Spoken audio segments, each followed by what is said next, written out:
মায়া খুব গরিব ছিল, ছোট্ট কুঁড়ে ঘরে থাকত। প্রতিদিন অভাব তার নিত্যসঙ্গী। একদিন কাজের খোঁজে সে গভীর জঙ্গলের ভেতর দিয়ে হেঁটে যাচ্ছিল। হঠাৎ করে একটি বিশাল বটগাছের নিচে বসে থাকা এক বৃদ্ধের সাথে তার দেখা হলো। বৃদ্ধের চোখে ছিল অদ্ভুত শান্তি।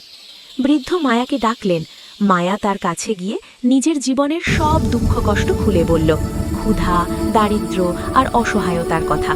বৃদ্ধ মন দিয়ে সব শুনলেন। তারপর তিনি মায়ার হাতে একটি ছোট চারা গাছ তুলে দিয়ে বললেন, এটা টাকার গাছ, যত্ন করে লাগাবে, কিন্তু লোভ করবে না। মায়া বাড়ি ফিরে চারাটি রোপণ করল। কিছুদিন পর গাছটিতে আশ্চর্যভাবে টাকার মতো পাতা গজাতে লাগলো। মায়া প্রয়োজন মতো টাকা নিত, কখনো বেশি নয়। ধীরে ধীরে তার জীবন বদলে গেল। সে শুধু নিজেই নয়, আশেপাশের গরিব মানুষদেরও সাহায্য করতে লাগলো। একদিন গাছটি হঠাৎ করে শুকিয়ে গেল।